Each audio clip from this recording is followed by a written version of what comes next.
You took the photo. Maybe someone else took it for you. The lighting was good. You looked fine, maybe even better than fine. And then you just didn't post it. You held it in your camera roll for a few days, looked at it again, thought about it, and quietly let it disappear into a folder nobody will ever see. From the outside, that might look like insecurity or indifference, but it's neither of those things.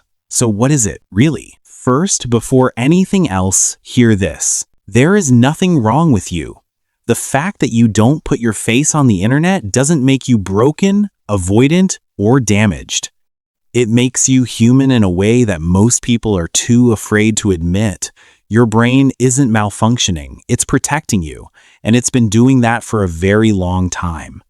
The first reason goes deeper than most people expect. It starts with how you learn to be seen as a child. Some of us grew up in environments where being noticed felt safe, where being looked at meant warmth, approval, presence. But others learned something different. Being seen brought scrutiny. Being visible meant being evaluated. And the brain, brilliant, adaptive, relentless, took notes. If visibility once felt like exposure, not connection, then keeping yourself off a platform where millions of strangers scroll past your face isn't avoidance, it's memory. It's the nervous system doing exactly what it was trained to do. Then there's the version of yourself that lives in your head, the one that looks nothing like the person in the photo. This gap is real, and it's not vanity. It's called the self-image discrepancy, and almost everyone has it. The problem with social media is that it collapses that gap into a single frozen image. One photo, one angle, one moment that now represents you to everyone who sees it. That's an enormous amount of weight for a JPEG to carry. So not posting isn't fear of your appearance. It's resistance to being reduced. You are more than a still frame. And somewhere inside you, you already know that. But here's the part nobody tells you: it's not really about the photo at all. It's about the silence after, the waiting, the way your brain, even if you never open the app again, will wonder. Did anyone respond? Did they judge it? Did they compare it? That anticipation, that open loop of potential judgment is genuinely painful for certain nervous systems. Not because those people are weak, but because they feel things at full volume. The sensitivity that makes them cringe at the thought of a photo sitting public and unprotected is the same sensitivity that makes them extraordinary listeners, deeply loyal friends, and people who notice things others miss entirely.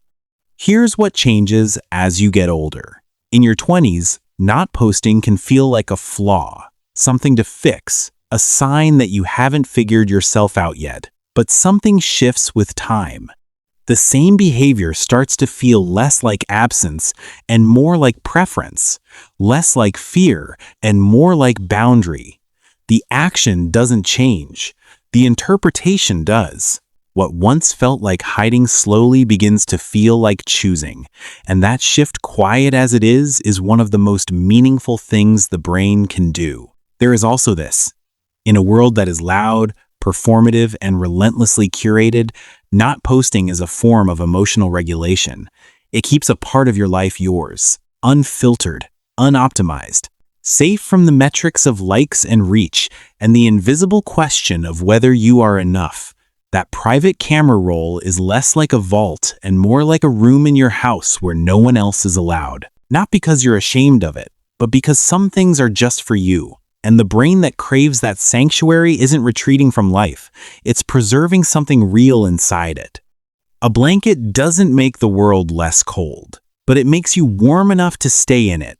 That's what privacy is for certain people. Not a wall, a blanket.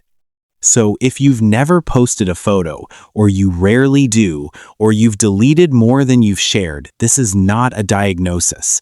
It is not a pattern to dismantle or a habit to overcome. It is one of the many quiet, intelligent, deeply personal ways a human being can choose to exist in a world that never stops asking to be shown everything.